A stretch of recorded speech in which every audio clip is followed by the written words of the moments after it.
I have always been someone that has said that if I am wrong in a video, I will do my best to correct it as soon as feasibly possible, and it feels like I've broken a record for that, with the Jurgen Strand Larsen story being significantly more than I thought it was, because a lot of information came out yesterday and throughout yesterday evening that I think is worthy of a little bit of discussion. So in this video I'm going to talk about everything that we know regarding Jurgen Strand Larsen, his potential move to a range of clubs, Leeds United's sort of role in all of that, and how the financial side of it would work out. Because I imagine the vast majority of people are looking at this potential deal and going, well, the problem here is Leeds can't afford to do it. But I think there's a little bit more to it, and I'll get into that going forward. So, just to start with the sort of broad details, it's come out over the past few hours that Strand Larsen has reportedly been offered to a wide range of clubs. This includes your Fulhams, your Villas, your Forest, your Leeds, Crystal Palace, a wide range of examples, which means that he is a fairly hot property right now, and a lot of names are going to be floating around. However, there's a little something that makes me think that Leeds are more interested than just being a linked name that I will get into in a little bit more detail further down the line. And just to be completely clear about all of this, everything that I have heard about this, I have double checked with different people, and every single person that I have a little bit of information from in terms of this deal, I've gotten it from someone that I consider to be fairly reliable.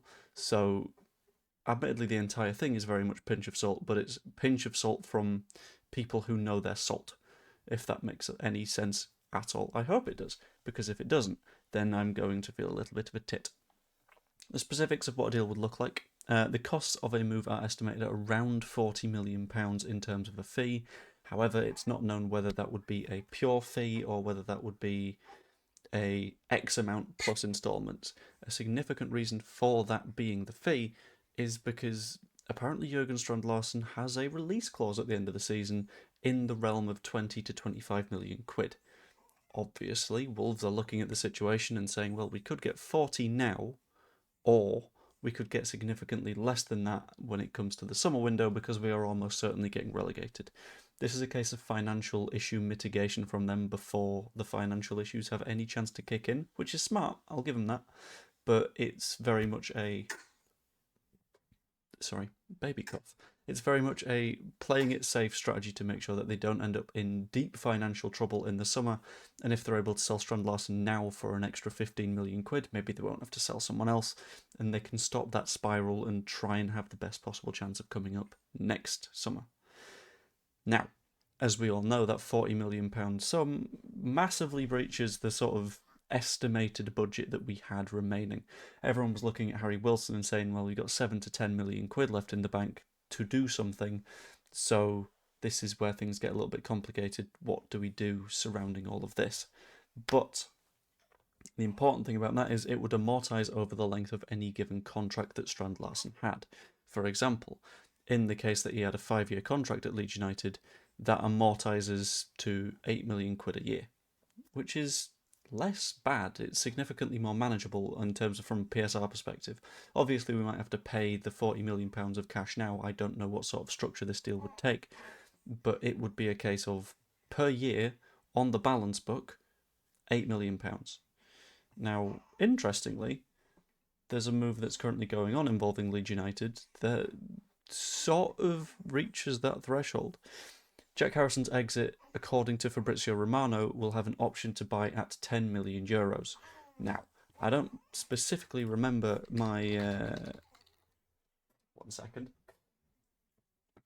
There we go.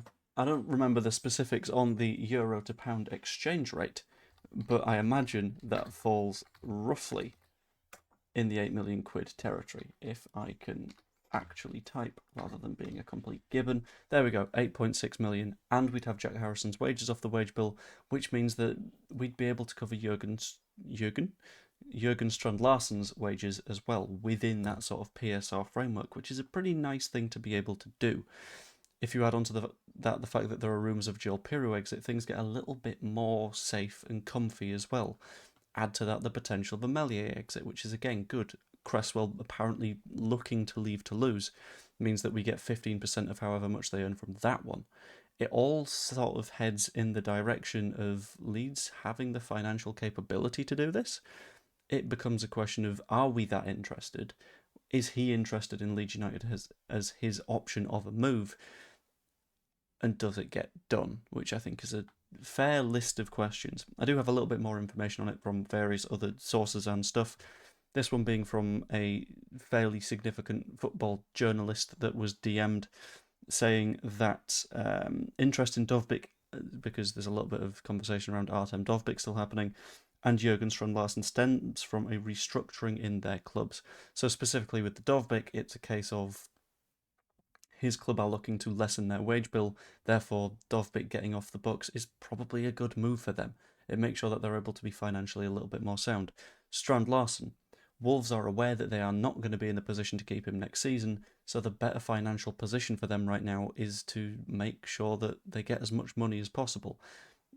In theory, you'd think, well, we keep him and we hope that he can keep us up.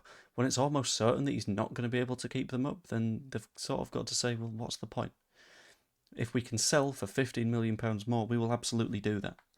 The idea seems to be based around cleverly structuring payments. Again, this is from said journalist, and making sure that we are in a position to sort of afford absolutely everything surrounding this deal, which we're quite good at that. As much as a lot of people throw a lot of doubt in the direction of the 49ers, I think it's unfair a lot of the time. I think we're in a position to actually be able to get a lot of this done.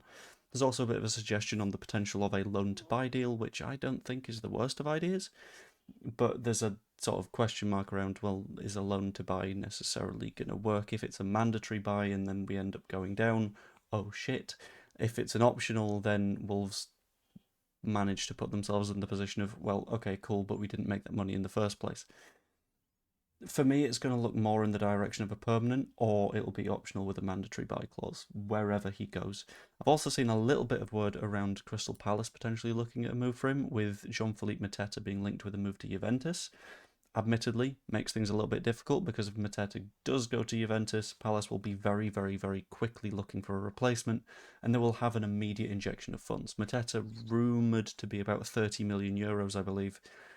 That opens up a lot of money for Crystal Palace to throw in the direction of a Strand Larsen or whoever they fancy. So it's a question of who they have on their list and does it clash with us. And then this one is more of a vibes-based one. A fairly in-the-know person has suggested not only of the club considering a move, but the club are looking reasonably confident and things are potentially going to be heading in the right direction if Leeds United do want to sign Strand Larsen. For me, it would be a very, very intelligent signing. It would match the system that we are playing in right now, giving us that little bit more of an attacking outlet rather than just Calvert-Lewin and then hope that Okafor is working as a second striker, or hope that Metcher is on his game, which is less sort of consistent than with the Calvert-Lewin, and I think Strand Larsen is a big upgrade on that, and you need to look at upgrades wherever you can. This would be a clever move if we want to get it done and if we can get it done. But as always, that's just what I think. Let me know what you think in the comments down below. It's always massively appreciated. If you enjoyed, pop a like on the video. Subscribe as well, or become a channel member. That'd be lovely too. Hope you enjoyed, and I will see you later. Toodaloo.